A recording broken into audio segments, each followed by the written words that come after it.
ተናስተልኝ ልጆች የዛሬ አበባዎች የነገ ፍሬዎች እንደምን አላችሁ ልጆች? ደህና ናችሁ ልጆች? በጣም ጥሩ ነው ልጆች፣ በጣም ጥሩ ነው ልጆች። ዛሬ ደስ የሚል ተረት ነው የምነግራችሁ። ንስርና የቁራን ዝምድና ማየት ጠቃሚ ነው።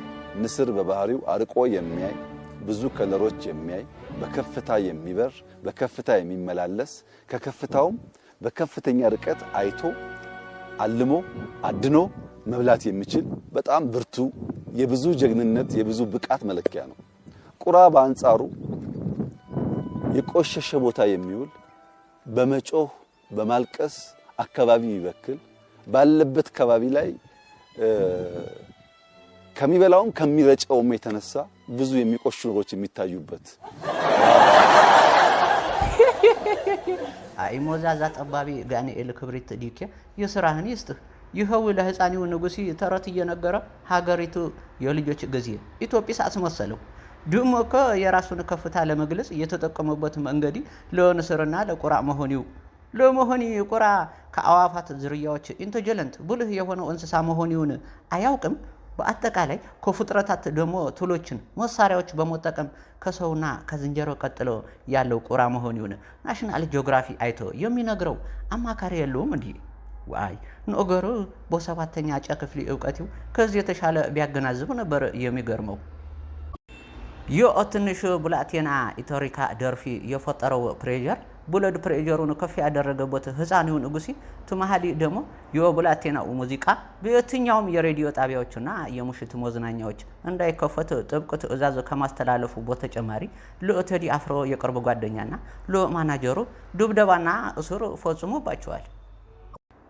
ወይ መንበቅ በእቅ አለ ወዲ ዜናዊ ድንቄም ንስሪ ሞትን አልፈራንም ወድቀናል ለሀገር አፈር የላስን አበቃል ለወርገር ለሚል ድሮን የሆነ የመልስ ሙቲ በመስጠት ብላቴናውን ሞራኑን ለመንካት የተከሱት ተኩስ ተሞልሶ ለራሳቸው መሳቂያ መሳለቂያ አድርጓቸዋል። ሙን ትዛለኝ ባል እያነከሰ ቤት ይገባል። ሙሽት ሙን ሆነ ነው ስትለው የአጅሉ ሽማሽኮ ድብደበኝ እሷ ቦትር ይዞ ነበር እንዴ ስትል ለሱ ምን አለ ሙን በትር ይዛል በራሴው ቦትር ነው እንጂ ዋይ ዋይ ዋይ ተመልካቾቻችን እንዴት ናችሁ? ለሁሉ አሜዚንግ ስኬምክ ነው።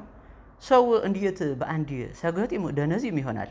እስከ 7 ዓመቱ አልጋ ላይ ተኝቶ ያላደገው ህፃኒው ንጉሲ ለመጀመርታ ጊዜ ሸገር አደገነት ሞቶ ለህፃናቲዎቹ የሚሞጡት ጀላቲ በረዶ አይቶ ለአዲስ ሪሲፒ ለመሞከር የጨሮርሳ ጀላቲ ሰርቶ ሲሞት ሸርተቴ አንድ 3 ሸኖ ቤት ሲያሞላልሰው ለሱ ምን አለ ለካለ በረዶ ሸርተቴ የሚባለው ለዚህ ነው። ፒሳውት ሻርክ የባህሩን ከባቢ እሱ ያለበትን የባህር ጫፍ ሲያናውጥ ባህሩን በሙሉ ያናውጥ ይመስለዋል። ጦጣ እንደምታውቁት ቁንጥንጥ ናት፣ ቅብዝብዝ ናት።